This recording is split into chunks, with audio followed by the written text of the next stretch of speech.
This podcast was recorded on the ancestral lands on Treaty 1 territory, the traditional territory of the Anishinaabe, Cree, Oji-Cree, Dakota, and the Dene peoples, and on the homeland of the Métis Nation.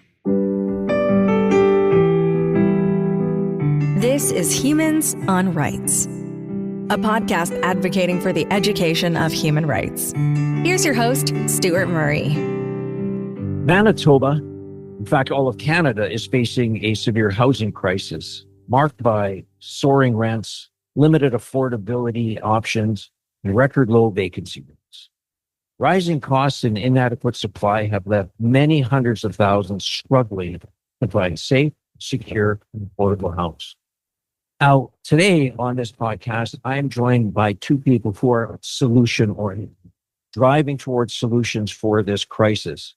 And I'm delighted to welcome Dan Lussier, CEO of Réseau Compassion Network, and Jennifer Rodrigue from Cohabit. To both of you, welcome to Humans on Rights. Thank you, Stuart. Glad to be here. Thanks. Dan, let me just sort of start with you for a second. Jen, I'll throw it over to you in a second. But Dan, for those that are just listening, tell us a little bit about you, your role as CEO at Réseau Compassion Network, and sort of what you do. Yeah, thanks, Stuart. So, I've been involved with the Réseau Compassion Network for just over 15 years now.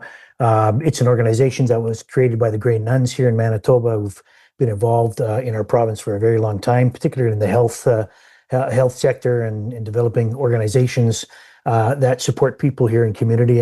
And they've entrusted us now. They've created the Réseau Compassion Network to take over all the kind of the stewardship responsibilities for a number of health and human service agencies here in Manitoba that they've created. Since then, other women religious congregations have transferred their organizations to us. And your listeners will probably know some of these organizations. There's St. Boniface Hospital, Saint-Amand, Santa Santé, Action Marguerite. We're up at St. Rose Hospital as well, Sarah Riel, a number of organizations. There's about 13 of them. Our role as an organization is to do whatever we can without getting in the way of these organizations through the work of the boards we appoint to support them as best we can. There's a piece about culture that's important to us. It's very human work, and we can't forget that in a very complex system. When people come through their doors, they're there likely not because they want to be there. There's a barrier, a challenge, and we got to respect that and walk with them. So we'll do a lot of work on culture. We'll do some investments in processes that allow boards and management teams to make good decisions. But our work of late has really been, if the sisters showed up on the banks of the river, where would they go? Where are the needs in the community today? And we'd like to be a little bit of a catalyst to see, what are those emerging needs and issues, and what gifts can we bring to the table to be a part of developing solutions. So empowering people, fostering solutions, build solutions, we hope that help people that are facing so many barriers in our community. Hence our involvement in this project and working with Cohabit and Jen and others from her team on a vision we hope is going to do our part anyways on that big challenge you just talked about. So, Dan, thanks for the kind of the professional side of things. It's just give me a little paragraph on Dan Lussier, the guy. Like, you've been president, CEO for Réseau Compassion Network. I mean, prior to that, when it was another iteration for a number of years, but just tell us a little bit about Dan Lussier. I'm born and raised here, Manitoban. I spent a little time in BC when I was a kid, came back here with the family, then did a little time down east in Ottawa, and came back and met my lovely partner. We have four wonderful human beings. Our daughters are incredible people. I love this community. I love this place. I love this province. I've done a bunch of different things, Stuart. I'm probably the most unlikely to have ever gotten to where I've gotten without any clear design and path, just bumping into great people along the way. I've dabbled a little bit in politics. I was working with a federal cabinet minister in my younger years, Ron Duhamel. Some people may remember him. I was chief of staff with Glenn Murray at a point, and when he was the mayor, I was the CEO of Festivals Voyageurs. So just this unlikely journey, an incredible journey, which has always been related in some way to community and trying to be of service in some way. So here I am, given the gift of the opportunity to work with this organization. That's just an incredible grouping of people and organizations and doing good out there. And so that's Dan Lussier, kind of an adventurous pathway, kind of a happy, positive outlook most days. Here I am. And always linked with one key word, I think, of everything you do, the thread that follows you is your passion. Yeah. So It's great to have you on this Humans on Rights podcast, Dan. Thanks so much. Yeah. Jen, let me throw it to you for a second. Same sort of thing. I'm not going to try and be too repetitious, but just at the outset here, just to kind of set the stage as to, who my guests are. Tell us a little bit about you, your role at co-host, and what kind of got you excited to be a part of this project. Yeah, thanks, Stuart. So I have a bit of a similar journey to Dan, where I kind of ended up where I am, not by any sort of design, and started my career as a political staffer as well with the provincial cabinet minister, and then moved on to work in the not-for-profit sector, so through the Red Cross and the Winnipeg Folk Festival, and then spent 17 years with Saint Amand. Moved from there into this role at Cohabit. And so that's a halftime role for me. And then also a halftime role with Action Marguerite, working on strategic initiatives. And so that's kind of my passion now, is to work on things that are related to social justice and human rights, and things that are new and innovative, whether they should be innovative or not. You make them innovative. Yeah. Right? You do. And you're a Manitoban? Yeah, born and raised in Manitoba. I have 3 almost all adult children, great partner. Yeah, I've been here all my life. I love Winnipeg. I love Manitoba. The reason, of course, is this podcast is all about educators, advocates in the community, specifically with a human rights perspective. And I think that the project, Les Suite Marion, that you have both come together on, I'm not sure, Dan, let me start with you just to sort of talk about what was the emphasis, what was the vision behind doing this? And then obviously I want to see how it is that you decided to, if use the term, this is my term, partner, you correct me if I'm wrong, with Cohabit, and get Jen to kind of jump in on that. Yeah, absolutely. And maybe just to clarify one point, Stuart, Les Suite Marion turned out to be a model that we learned from, that we are now applying to use in a new project with Cohabit on a property that was part of the city's efforts to make property available for these types of projects. Les Suite Marion's vision really came with, you started our journey today about the huge issue around housing and let's call it deep, affordable housing. And they're very difficult projects to pull off, just given construction costs.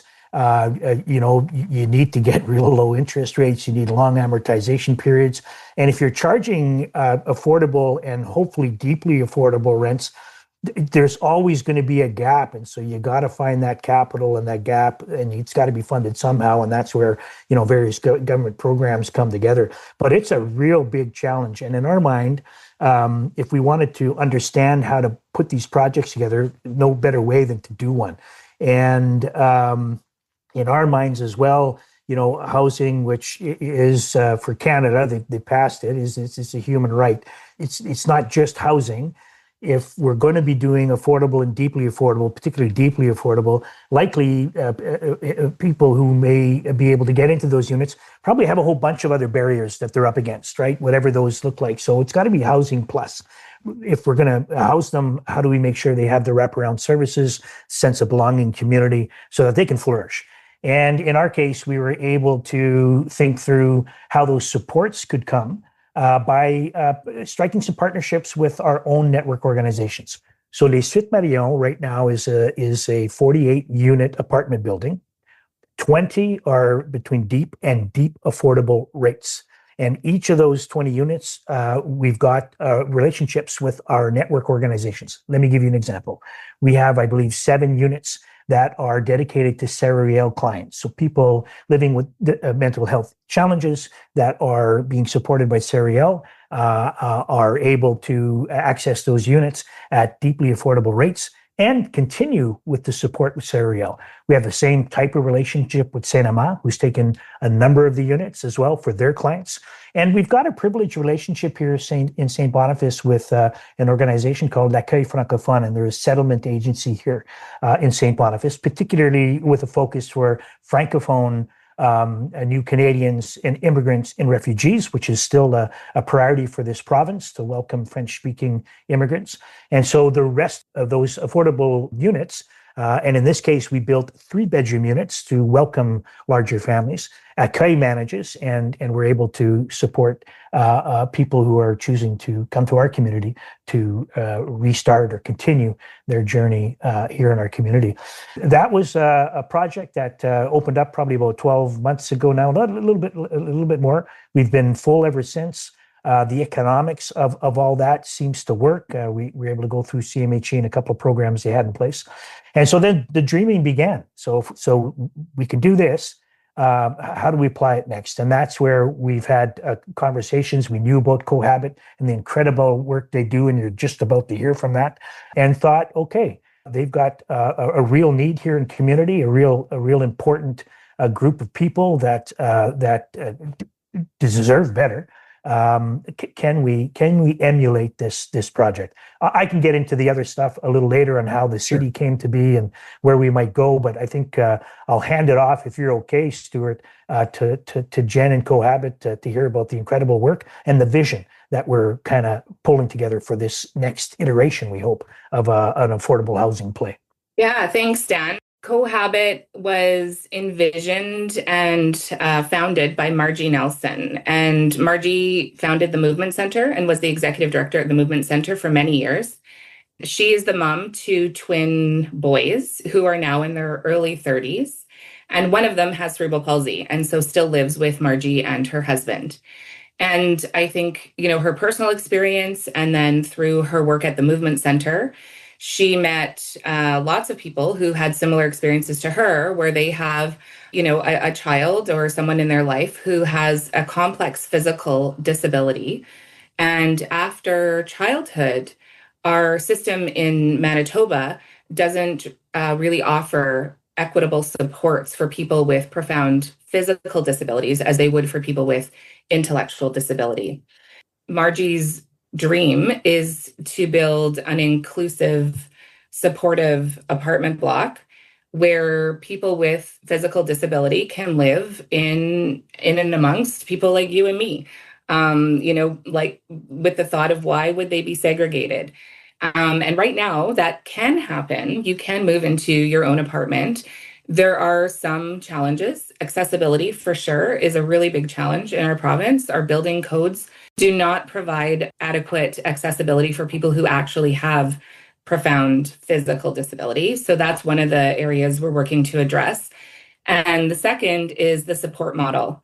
So if you need full support with all of your activities of daily living, so that would be getting out of bed, getting dressed, brushing your teeth, showering, having your meals. So those are the parts of our day that are not actually the interesting parts of our day, right? That's just how we live our life. For people with profound disability, adults who don't qualify for community living disability services, they would receive those services through home care. And if you have experienced the home care system, it's got limited hours, that they max out after a certain number of hours per week. And they're only available at your home. So that means that you have to be at your home all of the time in order to receive services or help. And you can't receive home care unless you have somebody that they can call for backup. So if they're not available. So for somebody whose parents might die, if they don't have somebody else who could be that backup, they would no longer qualify for home care. So we've got people essentially living in their family home for a really long time until that will inevitably break down once parents age or there's a family breakdown. They're living in an apartment with sub-adequate care and stuck. And sort of there's been, a human rights challenge and a campaign called Locked Out of Life, because essentially that's how people feel. They're stuck in their apartment and that's not really living. Or you can go and apply to live in a personal care home. And so then you would be living out decades of your life in a personal care home where people are really meant to live there for about 18 to 24 months at the very end of their life. So The cohabit dream is to work off of the model of the Suite Marion with an integrated support model, but to go a step further, where the support will be on site 24 hours for a portion of the suites and of the people who live there. And that some of the services that are available and needed by the people with disabilities would also be accessible and open to the rest of the people in the building, supporting that integration and community that we really want to see. And so some examples of that would be food services similar to what you might see in a 55 plus model, although you wouldn't have to be 55 plus to live here. And it wouldn't be a mandatory meal package. And then housekeeping would be another, sort of a la carte option. And I think the goal is to work really hard on, what you can sort of see like there's a bit of a movement towards intentional community. Early in my life at St. Amant, I was able to take some training from David Petoniak, who's a disability advocate. And he said, people who have disability are not sick from their disability. They're sick from loneliness. And I think there's a loneliness crisis in our community that's been, we're all well aware of that. It's documented. And I think that people with disabilities are not the only ones who are sick from loneliness. I think that it's pervasive. And so what we're hoping to attract in the rest of the suites are other people who are looking for community and somewhere to belong. And that will be the goal ultimately of this project. It kind of gives me goosebumps when you're talking about it for two reasons. One is it's such a great project, and the two of you are so passionate about it with you and your teams, which is so amazing. As I said at the outset, you're all about solutions, and I think that it's just music to so many people's ears. The second part is the issue around actually understanding what care models should look like. If you look about some of these systemic issues that we deal with today, I'll just sort of take a small opening of brackets here for a second and just say, you mentioned the word building code, like Canada's building code. And, my experience firsthand of that is when I was president and CEO, the inaugural president and CEO of the Canadian Museum for Human Rights. And that is a very complex building. I mean, we did a lot of work for accessibility. And at one point, when it opened, we were deemed to be one of the most accessible cultural buildings in the world, cultural buildings. And, you sort of think, okay, let's just take a moment and thank those that taught us. It wasn't us. We learned from those with disabilities. We just tried to open our ears. But the point is that rather than congratulatory, just saying, I hope that the next building, cultural building or any building, is better than the one that we just built. And I'll just give you a quick example. I think that building, it has a number of different levels, 7 levels, and it's a very complex building to navigate. But if we were initially told that if we have 2 accessible washrooms, that we would meet the building code. And so you're going along until you realize, and somebody just makes a pause and says, wait a minute, if we follow the building code and have 2 accessible washrooms in this very complex building, there isn't a public relations firm in the world that would explain why it is we followed the building code, but somebody in a chair had not to navigate what they went through to get to a washroom. So, I would just say this podcast is not about building codes, but I hopefully we can start, because I hear this time and time again. I did a podcast with a gentleman who's in a chair, who every time he travels to Toronto, they ruin his chair. But he said they're able to transport horses, but they can't transport his personal chair. So not building codes, but it's really what the two of you are doing through your organizations is you're giving a sense of voice and a sense of action to people who just normally are just on the outskirts. They just aren't quite always there. So Jen, to you, with what you're doing, do you see this as an opportunity to advance this kind of model, this work model that you're doing to other organizations or to the government, or to sort of make this not just a one-off? Yeah, absolutely. And to your point on the building code, and I won't, keep harping on it, but I think, in partnership with the Réseau Compassion Network, who are like really, really smart people who have done this kind of work before, in our early conversations when we were exploring this, they kept having the question, like, can't we just do a pilot within a building that already exists? Because that's what the real big complicating factor of this service model is, the building. having to build a whole brand new apartment block. Yeah, we would love to do it in a building that already exists, but we can't find a building that has the right accessibility. And so that is a real part of frustration for us is every time, and there's so many new apartment blocks and condominiums being built right now, and none of them will work for this type of service going forward. And one of my hopes and dreams, I have many, but one of them is that this project will shift that for new builds. I understand that retrofitting is really difficult and expensive, and that's not necessarily what we're looking for, but I would love that every new build is accessible so that anybody can live there, whether or not there's a service included or not, but it just will actually open up the world for people to have choice where they live. In terms of being a model that will be able to be replicated, that is like dream number 2. And I think that segregation in our society, like my hope would be that we would never segregate people again. Segregation really reinforces inequity and discrimination and stereotypes and bias, and it just increases the disparity in access to recreation, to social networks, to employment opportunities. And it has significant effects on our emotional and our physical health. And I also come from the experience, like many of us do, having had a parent who, received services in a personal care home and received great services for what a personal care home is. But the brain that I have and the vision that I see is, why are we segregating older people in these buildings and in institutions? Like, institutional models have been proven not to be good for people. And yet we've still decided that they are okay for our older population. I just feel like, we're now working on these, person-directed living and different models to bring in daycares and to bring in schools and to have all these different parts of our community come into the personal care home. And it's like, well, maybe we are doing that backwards. Maybe we should never build another personal care home. And we should just be building accessible buildings where services can come in and people can be surrounded by their family and community in a natural way. Jen, stop making common sense, will you? I mean, that's just, I mean, and I say that not to be humorous, but I would say that we look at all these systemic issues that we deal with. I just have to say that, so often it seems that when there is a budget put together for a project, that budget rests on the basis that whatever the project may be, that the issue of accessibility starts to become obvious to what this project is about.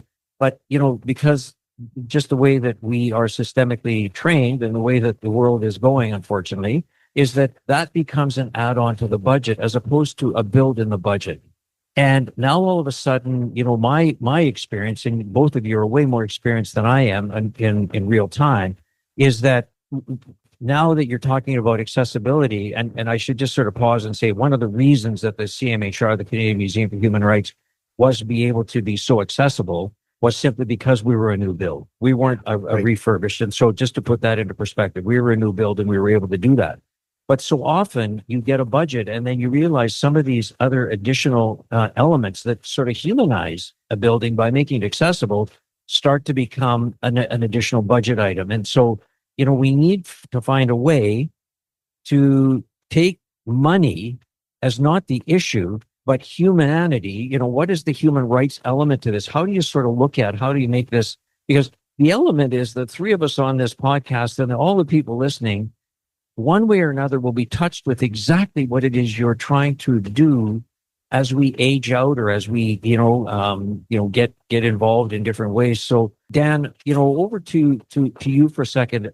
We've had many conversations about your ability to bring a compassion network to what it is that we do in the city of Winnipeg and beyond. Do you see this as a way to start getting, governments and other private sector organizations who are involved in housing to start saying, this is an opportunity for us to learn and do something different than the way perhaps we've done it in the past? To Jen's point, as we see all of these high rises being built today, Do you see an opportunity from an education standpoint to bring people, other people along with the journey that you and Jen are involved in? Yeah, I think so, Stuart. I think whatever we learn here is something that's exportable and shareable.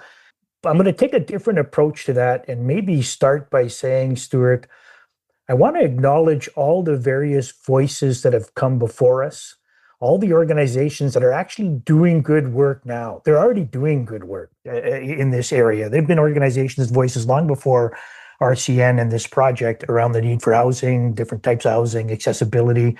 I just think those voices are getting louder, and I think that's a good thing. That will help change happen, Stuart. These conversations, the passion you get out of organizations like Cohabit, and if RCN can play a role, and we love playing that side seat role, just to bring people together, just to say we're going to dream together and bring forward some of these ideas and push these issues. So I think this is a demonstration project that can get people to think differently. Go back on the conversation around accessibility. To your point too, Stuart, as you learned through the Human Rights Museum build, I can tell you just on this project, we're already learning, and so thankful. We got a partner like Cohabit that are pushing us. Sure, there's the CSA standards, and I know we go out, we don't want to talk about coded standards. We need to talk about these things. They're important. They're very important for us to talk about. And when we sat down, as Jen said, through this experience, Cohabit saying, sure, there's these standards, but we should think about going further. And so we need to. So it's these types of projects that if we can all push ourselves to go just that little bit further, then we're going to have some continued conversations and hopefully demonstrate in real life, because that's what people want to see. Real life, the changes in the lives of people that are actually going to be in these, be able to live in these environments, right? Yeah. So in general, and maybe, depends on the bed, and I'm trying not to sound too motherhood and apple pie, but generally, I'm optimistic because I do think people are listening. People are trying things, and at the end of the day, you know what? Government, other agencies, we're going to have to transform. We're going to have to transform. We've talked about segregation, Stuart. Your point about long-term care, like we need to do better. Everybody knows we need to do better.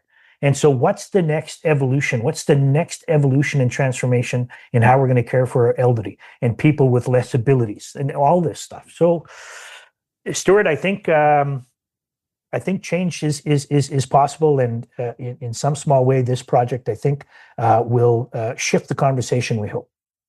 Dan, to your comment that when we look at some of these projects, and I'm just going to pivot to the building code for a second, not to dwell, but to make a point that, you have to wonder, when are they going to start, when they look at rebranding or redoing the building code, where they're going to bring humans that have different perspectives of how their lives are lived, if they're in a chair, if they have sight issues, hearing issues.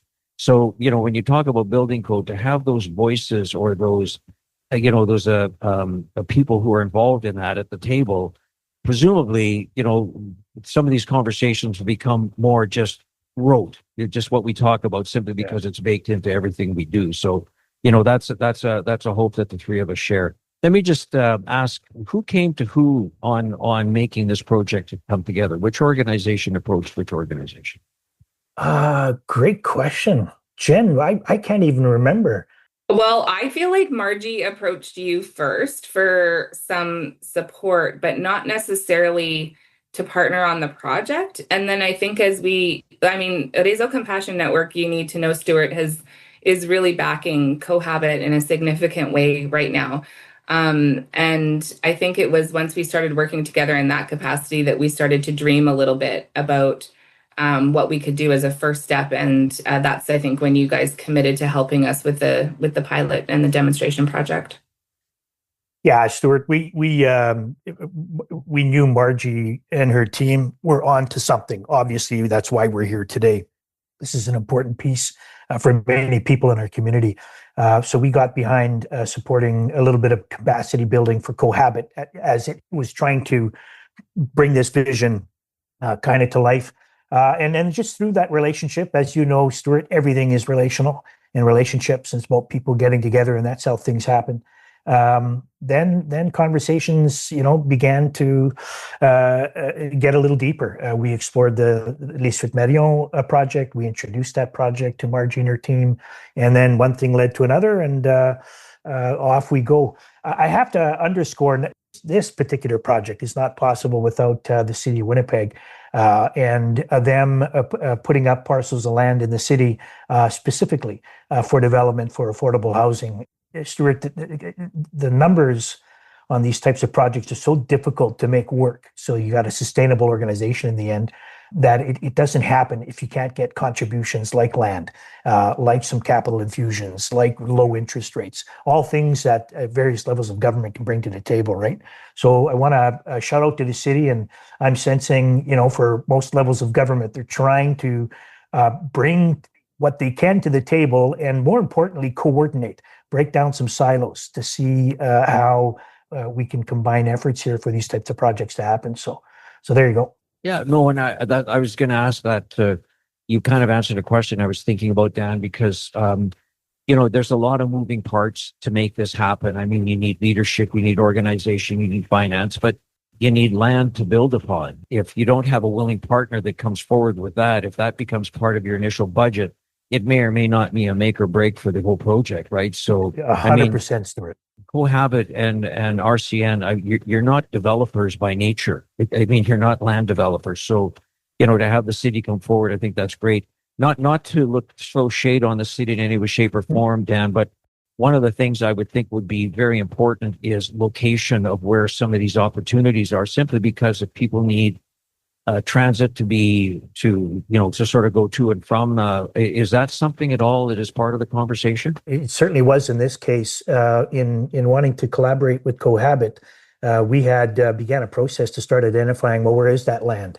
We had access to several opportunities, and each opportunity, I think, Jen, we reached out to Cohabit to make sure Cohabit went and saw these parcels and told us whether they thought they would be appropriate for the vision of the project. And so in this particular case, Jen, I do recall reaching out to Cohabit. It's a beautiful piece of property in St. Boniface. I think it's close to a lot of different amenities, and I think it's a good fit. But Jen, maybe that's a story for you to tell rather than me. The location is really important, especially for the population that we're serving. For those reasons that you talked about, Stuart, is access to transit is important, not only for the people with disabilities that will live in the building, but support workers, who will be a big part of this equation, are low paid in our province and often rely on transit to get to and from work as well. So that's definitely important. And the other piece of this puzzle for the pilot project that we didn't yet talk about is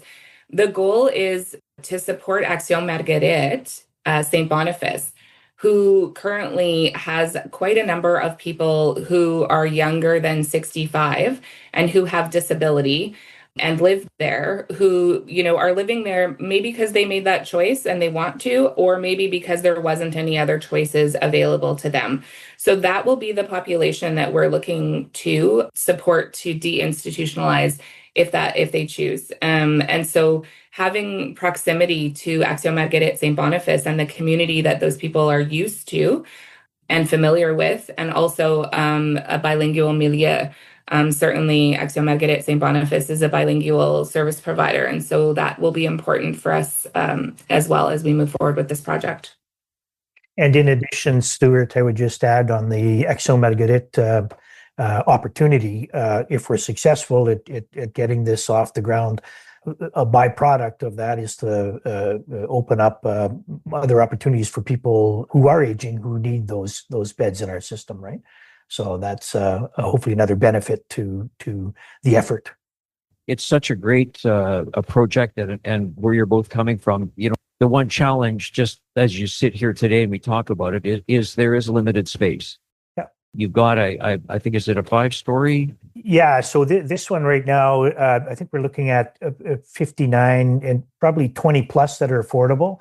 I'm hesitant, Stuart, to land on it because we still have more information coming from the city on the actual rezoning of the property, height, that kind of stuff, and that'll dictate but we're for sure going to hit 20, if not more, affordable units within this project. 5, 6 stories, perhaps. But again, lots more information for us to sift through before we can land on precision with any precision. Yeah, for sure. Yeah, Janet, just from Cohabit standpoint, making sure that all these rooms are accessible, the ones that you've designated to be accessible from this model. Do you work with an architect to do that, or do you just have through Cohabit enough experience that you understand what the needs are? So there's definitely a consultation process. Our architect that we're working with is very familiar and is approaching it beautifully from an accessibility perspective. We're working with the Canadian accessibility standards rather than the Manitoba standards. The Canadian standards were developed with significant guidance from accessibility experts as well as people with lived experience of disability. But then we have a group of people with lived experience of disability within our own network and who are interested in living at Cohabit that are also consulting on the project. Along with, we've got some accessibility experts like occupational therapy sort of background supporting the project as well from design perspective. Yeah, and that's fantastic to have, lived experience. You can't beat it. So Jen, from Cohabit's perspective, how does this sort of broaden your vision as it sort of deals with those people who are dealing with poverty, or I won't say unhoused, that's a kind of a different conversation, but for those people that are, dealing with poverty and housing insecurity. Talk about Cohabit's vision for that, please. Poverty is really complex, right? And I think that there is a significant part of our population that struggles or is affected by poverty who does also experience disability. And so part of what I see in the future from a Cohabit perspective is right now we have to be quite clear on who would be eligible to be supported within Cohabit. And again, when we go back to those systems and how they kind of are a little bit difficult for us to work within. Right now, our systems are very based on diagnosis. If you're diagnosed XYZ, you qualify for ABC. If you're diagnosed with this, then you qualify for this. And I think that's where, if we can prove this model and start looking at what the service funding looks like based on need, we could potentially in the future, down the road, expand who fits into that service model. It doesn't necessarily need to be people with profound physical disability. It could be a combination of people who are affected by poverty, affected by disability, and would really benefit and thrive from that kind of inclusive and intentional community. So I think that there's a lot of opportunity in the future to start looking at people and what they need and where they would thrive, rather than looking at diagnosis and sticking them into a box of service. And that's really, one of the things that I've learned through so many educators and advocates on this podcast, Jen, is exactly what you've just referenced. And that is this whole issue around systemic change. How do we look at sort of this notion that we have to rethink and relearn and make this kind of more of a human conversation versus it's how we've always done it for whatever reason. That's a big move. And for what you and your team at Cohabit are doing, the reality is that it's not about changing the world tomorrow. It's about doing what you can do today, and you're doing that. And, the more voices, and Dan, you made this comment, and that, there are good organizations out there doing good work. And, we need to ensure that we create lots of opportunities for those voices to be heard, because it's a success story. And if it happens in St. Boniface, it happens in Winnipeg, it can happen anywhere in the world, which is really kind of where it goes. Dan, I wanted to ask you, when you started out as the CEO, which is now RCN, Réseau Compassion Network, did you ever see yourself and the organization getting involved in this kind of a vision as you're doing with Cohabit right now? Yeah, that's an interesting question. I think, Stuart, the organization itself evolved quite a bit. When I got there, it was very much focused on what was in terms of the network organizations, our responsibility for those network organizations, how to support them. But I would say the past maybe 6-7 years, the board was quite intent on, hey, wait a minute, we too can't get caught on what was, and is this going to be forever? And where are those new needs today? And that was the pivot that allowed us to get out and dream. And I think if anything, Stuart, as an organization, it freed us to walk in community, to meet different organizations that are doing different things. Again, look for that way to be supportive. How do we be supportive? We don't want to get in the way. We just want to be kind of a catalyst, an appui. There's so many different people with different ideas that are new, that are refreshing, that are transformative, including Cohabit. What ought we do to be in that space with them? And to your point, Stuart, people are looking for change, and that change can only happen if you create space for it to happen. If anything, I think what we're trying to do is create that space, invite people to dare to dream, and then roll up our sleeves to see how do we make it happen. Sometimes it works, sometimes it doesn't. But that was a big pivot for the organization, is to say, hey, we too have a role to play in community. Let's get involved. And so that's a little bit of the story. So at the beginning, no, certainly happy we got there because there's lots to do. And like I said, lots of different organizations outside of our network are trying to do some real impressive things to support in different ways the needs of our community, and we want to be part of that conversation. And you are in more ways than one. So appreciate that explanation, Dan. Jen, from your perspective, Cohabit, what you explained at the outset about what makes you go, what drives you. How do you see this particular project in enhancing the vision of what Cohabit really is all about?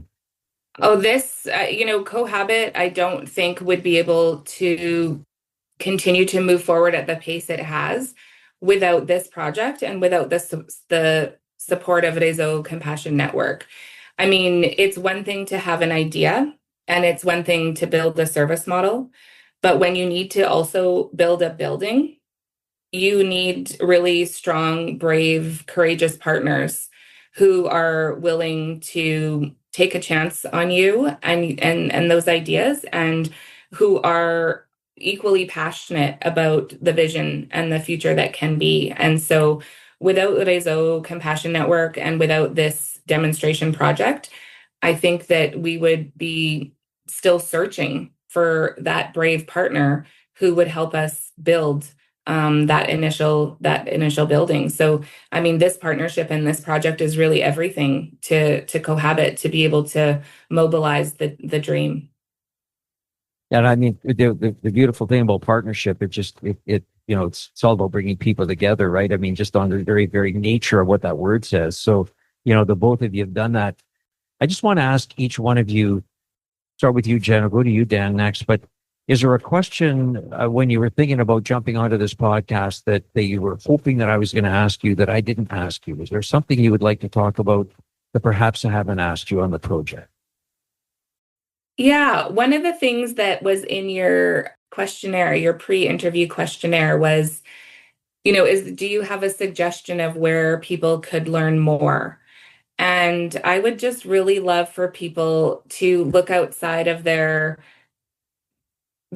usual network and see the people who have a disability who are around them, and to connect and expand.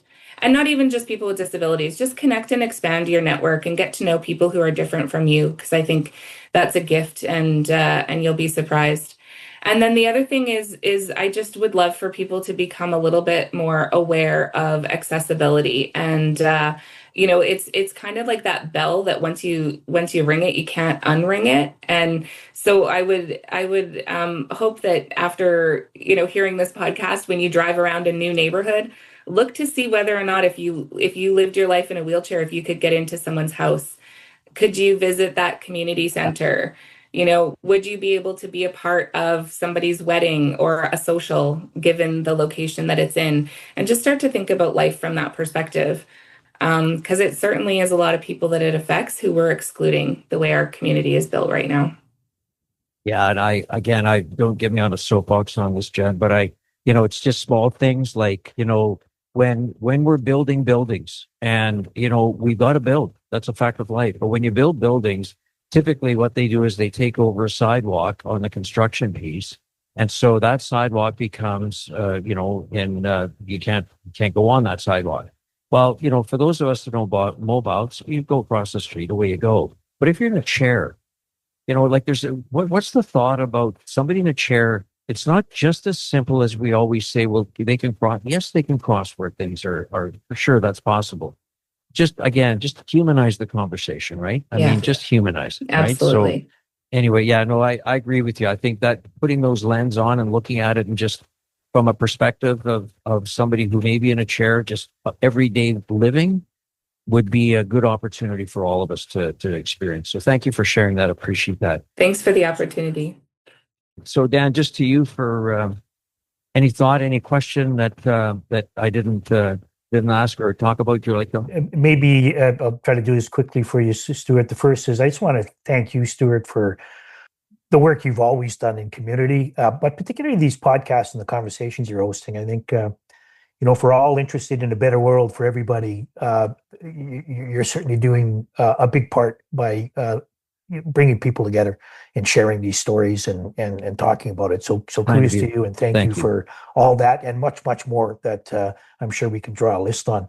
I don't have anything particularly to add or wish you asked a question, but you did bring up something along this conversation that I hope you might take up the challenge on to think through. It was a system-related question, and I'm going to say this unskillfully, Stuart, because it's something that I've been struggling with myself. I just don't think incremental change anymore is what we need. And yet, because we've built all these structures, which I call stuctures, by the way, that become systems, very difficult for us to unwind from them. And I'm really concerned that the magnitude of the challenges we face as a community that will all impact human rights at a large level. It's our economy that's not firing on all cylinders for everybody. We talk about the social disparities, health inequities, so much more work we need to do on reconciliation, our environment. All these issues, there's cracks in everything. And although I'm a very optimistic person, I just don't think incremental change is possible for what's in front of us. So that means the systems need to find ways to become more malleable and more comfortable with risk. And that means our governments. And somewhere, and I know it's a very difficult conversation, Stuart, we need to have a conversation around resources. And whether we view this world as scarce, which is always the same thing, don't try new things, we don't have the money, don't come up with new ideas, we can't fix this, we can't do that, we don't have money, or is there abundance? And I view the latter, of course, but that requires us to think differently about resources. And I don't want to get into the conversation of taxation, levels of taxation, but we have to have a grown-up conversation as community now, because I don't think incrementalism, if I got that, butchered that wrong, I told you I'd do that unskillfully. The pace of things and transformation required and testing new ideas, it needs to get sped up. And I don't know where that conversation fits, Stuart, but you hit on it.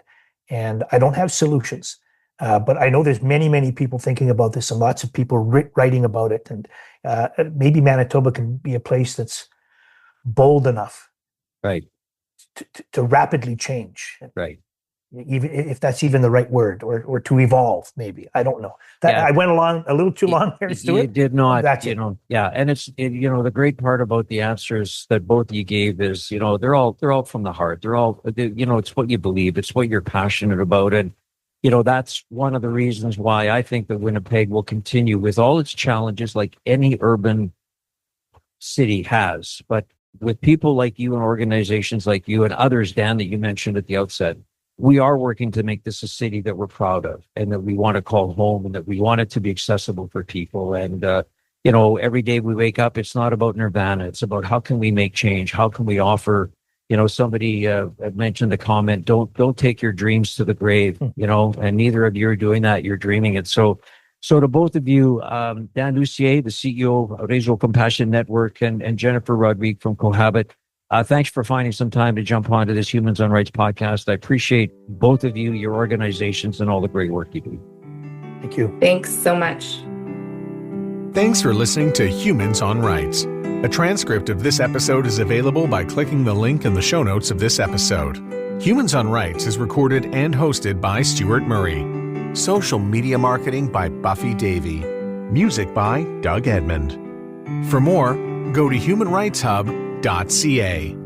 Produced and distributed by the Sound Off Media Company.